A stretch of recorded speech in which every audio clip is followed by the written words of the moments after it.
something, and it's this old library, and it almost like smells, like rotting, moldy books, and then you take 2 feet, and you're in some swank penthouse apartment. And everywhere you look, there's these incredible little bits of detail that somebody's put there that may only ever get like a half a second of screen time when the camera pans over.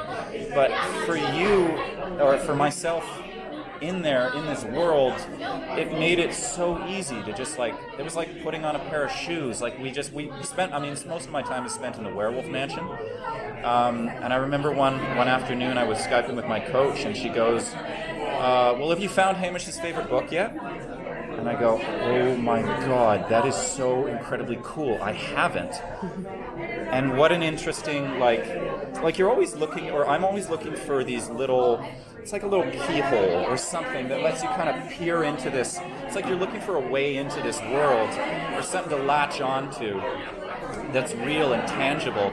And to just go through all these old books, or looking at his records and going, what's his favorite record? What's that record that he puts on when he's in that mood and he just wants to get taken away to some place, that isn't quite filled with so much death and responsibility. And it made it such a pleasure, and it made it almost so easy to show up to work every day. It was incredible, and such an almost thankless job. These people that build these incredibly detailed universes that we get to play in and we get to enjoy, and it's just amazing. Well, in that vein, because we know from the panel that the Order is trying to keep the nights apart, so we're going to actually see you experiencing life, university life, being out and about, listening to music.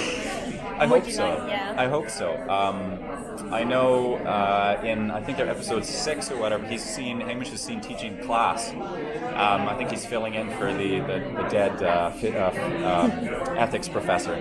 I think that would be really cool. I'm very curious to see where that goes in terms of the arc of the story. Are we just going to be in handcuffs the whole time and rotting in some Order magical prison? Or are they going to let us go about our business, but we're just kind of like zombies or something like that? It's going to be very interesting. What is he teaching? Ethics? He's on his 3rd bachelor degree, because being a nighttime vigilante, you kind of gotta lie to your family. So he's been. I think he says he's been a knight for 8 years or something.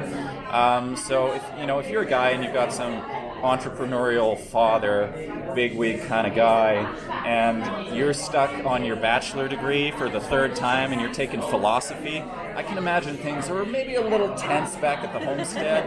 I would be very curious, just in that vein, for us to go a little deeper, because we've established the world, we've established the universe, we know who these characters are.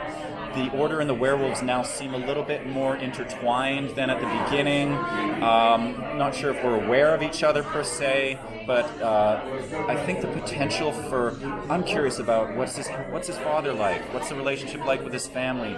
There's mention of a girlfriend, a girl named Cassie who's died, and there's obviously a tremendous amount of heartbreak there. There's a grief that he hasn't really reconciled in himself.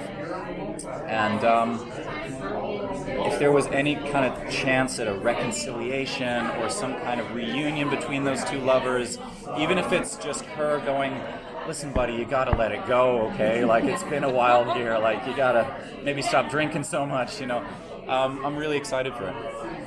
How do you think Hamish is going to react when he starts? His werewolf tendencies start to be happening?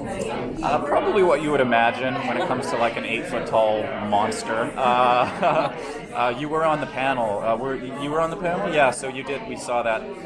There's that amazing scene where they try to initiate the werewolves into the Order, and they do the whole, the coin trick, and he goes, oops, and suddenly he gets torn apart by these monsters. So probably what you'd imagine, but I think, to be honest, I think he's got a bit of a bone to pick. I think I was angry myself. I remember sitting in the van on the way home, and they gave us the scripts for the final episode, and I was actually surprised at how outraged and distraught I was when I'm reading this. I'm going, no, oh God, they took the Eye of Apollo. Oh my goodness, yeah. And so I'm very curious to see if we do get along, and because it's going to definitely take some some big olive branches, if there's going to be any kind of truce after the way we left things off. Yeah. Thank you.